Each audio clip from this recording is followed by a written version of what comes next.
시작. 형제들아, 내가 너희에게 전한 복음을 너희에게 알게 하노니 이는 너희가 받은 것이요 또 그 가운데 선 것이라. 아멘. 바울은 내가 너희에게 전한 복음을, 직역하면 이런 뜻입니다. 전한 그 복음이 고린도 교회들에게 이제 그리스도의 성육신과 죽으심과 부활하심과 그리고 다시 오심을 가르치는 그것이 복음이다 라고 하면서 다시 한번 복음에 대해서 가르쳐주고 있습니다. 왜냐하면 고린도 교인들은 어리석게도 바울이 그렇게 자식을 기르는 심정으로 양육했음에도 불구하고 복음의 진리들을 제대로 깨닫지 못했었습니다. 특히 부활에 대한 진리를 올바로 이해하지 못하고 있었습니다. 12절 말씀에 보면 그리스도께서 죽은 자 가운데서 다시 살아나셨다 전파되었거늘 너희 중에서 어떤 사람들은 어찌하여 죽은 자 가운데서 부활이 없다 하느냐, 그리고 책망하는 말씀이 있습니다. 이런 연유에서 바울은 지금까지 이제까지 전해왔던 그 복음을 다시 한번 상기시켜주는 그러한 작업을 편지를 통해서 하고 있는 것입니다. 그런데 본문에 있는 이런 알게 하노니에 해당되는 이 말은 헬라어로 그노리조라는 단어인데요, 그냥 상기시켜준다는 의미가 아니라 확실히 이해를 시켜서 아주 마음에 심어 놓겠다는 그런 의미가 큽니다. 고린도 교인들은 이미 바울에게서 복음을 받아서 그 가운데 있었음에도 불구하고 교회 내에서 복음에 대한 진리에 대해서 잘못된 해석들을 가지고 있는 사람들이 있었기 때문입니다. 이에 바울은 기독교 교리의 그 핵심인 그 교리들을 확고하게 고린도 교회에 심어주고자 했던 것입니다. 그럼 바울이 전하고 있는 이 복음의 진리는 어디서부터 왔을까요? 3절에 보면 내가 받은 것, 바로 하나님께로부터 받은 것을 너희에게 전한다 라고 말씀하고 있습니다. 하나님께로부터 받은 그런 계시의 내용들을 가지고 바울은 심있게 고린도 교회를 향해서 전달하는 것입니다. 그 출발은 누구로부터일까요? 바로 예수 그리스도로부터입니다.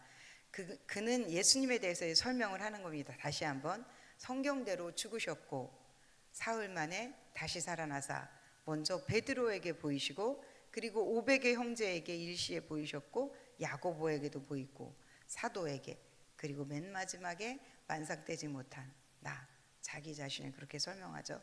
그 사람에게도 부활을 보이셨고 나타냈다, 이렇게 증명을 하는 것입니다. 그런데도 왜 부활을 믿지 않냐고 그렇게 말하는 것이겠죠. 당시에 고린도 사람들은 헬라의 영향을 받았다고 해요. 그 헬라 영향은 육체의 부활을 부인하는 것이었기 때문에 그 영향을 받았던 고린도 교인들도 부활을 인정하지 않았던 것입니다. 그래서 그들을 향하여 이제 바울은 거듭해서 자기가 알고 있는 예수 그리스도께로부터 받았던 그 복음에 대한 것, 부활에 대한 것들을 지금 전달하고 있는 것입니다. 예수 그리스도께서는 인간의 속죄를 위해서 십자가 죽음을 친히 담당하셨고 인간들의 칭의를 위해 부활하셨음을 그렇게 고백하고 있는 것입니다. 그런데 이 같은 부활이 없다면 우리가 증거하는 이런 모든 복음이 헛되다는 것, 그리고 우리가 지금 증언하는 이런 것도 다 거짓 증인이 될 수밖에 없다는 것도 얘기하고 있고요. 또 심지어는 우리가 믿고 있는 이 믿음이 다 소용없다는 것입니다. 여전히 우리는 이 부활이 없으면 죄와 사망의 자리에 앉아있을 수밖에 없다라고 계속 설득해서 말씀이 이어가는 게 15절로 이어지고 있습니다. 그리고 부활이 없다면, 내세의 소망을 갖지 못하면 그 소망이 없는 자들이 뭘 가지고 믿음을 지켜나갈 수 있겠습니까? 그런 자들은 이 세상에서 가장 비참한 자다라고 19절에 그렇게 말씀하고 있습니다. 그래서 우리가 확실히 믿어야 할 것은 바로 그리스도 예수, 그는 분명히 우리 죄를 위해서 죽으셨고 또 부활하셨으므로 우리의 믿음은 헛된 것이 아니라 참된 것이다. 그 믿음은 귀한 것이다. 바울은 자신이 이 세상에서 당하는 그 모든 고난을 지금 감당하고 있는 것도 바로 그 부활에 대한 소망이 있기 때문이다 라고 확신 있게 말하고 있는 것입니다. 여기서 우리에게 주는 교훈은 저희도 그리스도 예수를 믿기 때문에 우리 그리스도의 부활은 성도에게 구원과 믿음의 근거가 된다는 것을, 그런 사건이 된다는 것을 이 말씀을 통해서 더 확신하셨으면 좋겠습니다. 그러므로 성도들은 자신이 갖는 믿음의 본질적인 근거가 무엇인지, 그 대상은 예수 그리스도라는 것을 다시 한번 점검하고 그 기초 위에 우리의 믿음을 잘 세워나가는 그러한 저희들이 되었으면 좋겠습니다. 그리스도의 부활을 통해서 구원과 영생과 소망이 없다면 모든 삶은 어리석고 무가치한 그러한 삶이 될 것입니다. 그러나 우리에게는 부활에 찬 그러한 소망이 있기에 이 세상의 삶에 미련을 두지 않고 저 천국에 대한 소망을 두고 살아가는 것입니다. 마지막으로 이제 58절 말씀을 읽어보고 15장을 넘어가도록 하겠습니다. 5장 58절 말씀을 다 같이 읽겠습니다. 시작. 그러므로 내 사랑하는 형제들아, 견실하며 흔들리지 말며 항상 주의 일에 더욱 힘쓰는 자들이 되라. 이는 너희 수고가 주 안에서 헛되지 않은 줄을 알미라. 아멘. 그러므로 사랑하는 내 형제들아, 견실하며 흔들리지 말고 항상 주의 일에 더욱 힘쓰는 자들이 되라. 이는 너희 수고가 주 안에서 뭐라 그랬어요? 헛되지 않은 줄을 알미라. 교회 내에서 신앙을 어지럽히는 사람들이 있어요. 아까 말씀드렸죠. 반부활론자. 그러나 그 사람들의 말로 인해서 너희가 흔들리지 말고 신앙을 굳게 세우라는 의미입니다. 항상 주의 일에 더욱 힘쓰는 자들이 되라. 신앙을 굳게 지키면 주의 일을 힘쓰게 되고, 또 주의 일을 힘쓰게 되면 신앙을 견고하게 할 수 있게 된다는 것입니다. 서로 상관관계가 있게 되는데, 하나가 올라가면 다른 하나도 따라서 올라가는 것, 이것을 이제 지금 바울은 말씀해 주고 있는 것입니다. 그러면서 너희 수고가 주 안에서 헛되지 않다, 헛되지 않다 그러면서 말씀에서 이제 편지를 통해서 그들을 격려하고 있다는 것을 저희는 이 새벽을 통해서 알 수 있습니다. 바울은 더 이제 자기가 알고 있는 것들을 확실하게 이렇게 편지를 통해서 그들에게 계속 가르쳐 주시고 있는 것입니다. 주님은 반드시 다시 오시며 그때 성도는 다시 다 함께 부활해서 하나님 나라로 들어갈 것이며, 거기 각자 자기 수고한 대로 상급을 받게 될 것을 가르쳐 주고 있는 것입니다. 따라서 주 안에서 우리는 우리가 한 그런 수고들이 헛되지 않음을 기억하고 우리의 수고를 계속해서 하나님 앞에 행한다면 그것이 우리에게 상급이 된다는 것을 기억하셨으면 좋겠습니다. 16절 말씀입니다. 16절 말씀은 16장 예루살렘 교회를 위한 이제 연보의 방법과 바울과 다른 사역자들의 방문 계획, 그리고 선한 일꾼들 추천을 하고요, 마지막 이제 끝맺음의 그런 인사로 이어집니다.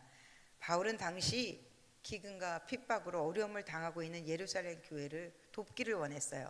그래서 어떻게 돕는지를 구체적으로 그 말씀을 설명해 주고 있는 것이 16장 말씀입니다. 바울이 그렇게 한 이유는 어제 제가 말씀드렸던 것처럼 고린도 교회 성도들에게 그들로 하여금 은사를 활용해서 그것을, 그 은사를 가지고 실천하도록 돕는 것, 그게 뭐냐면 바로 사랑. 그 사랑, 자기 형제 자매가 어려운 일을 당했어요. 그럼 그 형제 자매를 그냥 말로만 하는 것이 아니라 어떻게 구체적으로 도울 수 있는지에 대해서 지금 바울은 설명해 주고 있는 것입니다.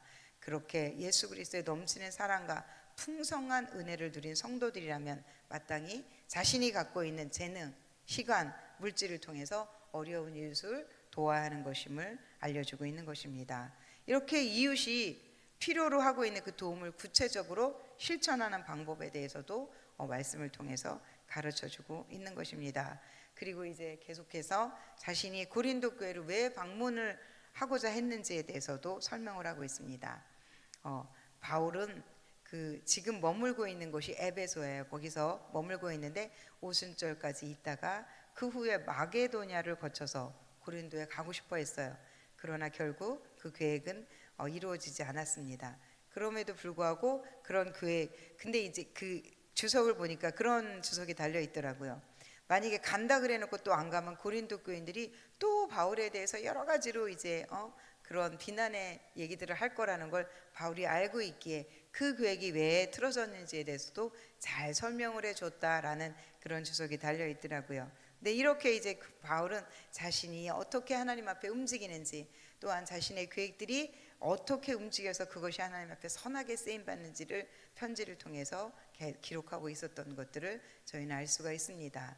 자, 오늘 말씀 16장 10절로 12절 말씀을 한번 같이 읽어보도록 하겠습니다. 시작.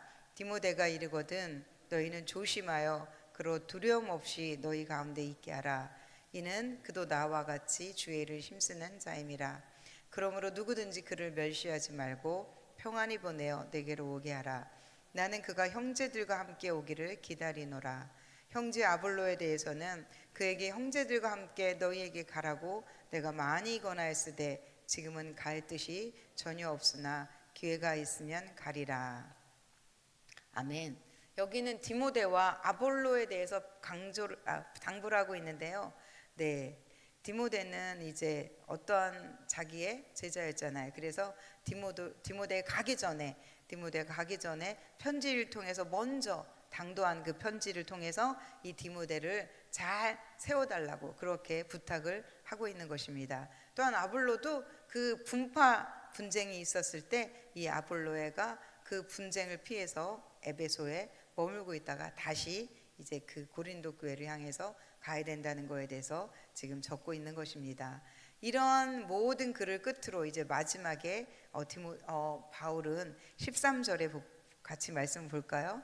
13절에 이제 고린도 교회를 향해서 권면하는 말씀입니다. 16장 13절 말씀을 읽어보도록 하겠습니다. 시작. 깨어 믿음에 굳게 서서 남자답게 강건하여라. 아멘. 믿음에 굳게 서서 한번 해볼까요? 믿음에 굳게 서서 남자답게 강건하라. 네, 믿음의 대장부가 되라는 것입니다. 그들이 영적 미성숙으로 인해서 지금 여러 가지 문제들을 가지고 있었지만 그럼에도 불구하고 그 모든 것들을 다 떨쳐버리고 그들에게 능력을 주시는 그 주님을 잘 붙잡고 담대히 용기 있는 믿음으로 그렇게 나가라고 지금 부탁을 하고 있는 것입니다. 그리고 14절에 보면 모든 일을 사랑으로 행하라. 한번 따라해 볼까요? 모든 일을 사랑으로 행하라. 네, 삶 속에서 나타나는 모든 행동들을 사랑을 바탕으로 하라고 지금 가르치고 있는 것입니다. 고린도 교인들에게 있어서 이러한 것들이 부족했기 때문에 자기의 유익만을 앞세우고 있었기 때문에 분열을 했었고요. 분쟁했던 것들을 바울은 너무나도 잘 알고 있었습니다. 그래서 그것을 사랑으로 하라라고 그렇게 그럴 때 그 공동체가 진정한 평화가 넘치는 그런 공동체가 될 수 있었다는 것을 바울은 강조하고 있습니다. 마지막으로 스데반에 또한 고린도 교회 몇몇 일꾼들을 칭찬하면서 그와 같은 사람들을 교회에서 봉사하는 자들을 그러한 자세가 얼마나 바른지 그리고 너희들도 그렇게 하라라고 권면하는 것으로 이제 편지를 마치고 있습니다. 이 말씀을 통해서 우리에게 주는 교훈은 바울은 성도들에게 영적으로 깨어 믿음에 서서 강건하라고 권면하고 있습니다. 따라서 우리도 그리스도의 죽으심과 부활에 대한 확고한 믿음을 이미 가졌잖아요. 그래서 이 세상에서 어떤 악한 유혹이 올지라도 그 유혹을 물리치고 굳센 신앙을 겸비하여서 늘 끊임없이 무릎 꿇어 기도하는 그런 교훈을 주고 있는 것입니다. 또한 교회 내에서는 수고하는 자들에 대해서 바울은 예우하고 복종하라고 그렇게 권면하고 있습니다. 이렇듯 교회 공동체에 지체된 우리들도 열심히 봉사하는 자들에 대해서 시기하거나 질투하는 것이 아니라 서로 돕고 섬기면서 하나된 교회의 모습을 이뤄가는 그런 저희들이 되었으면 좋겠습니다. 아멘. 기도함으로 말씀을 마치도록 하겠습니다. 하나님 아버지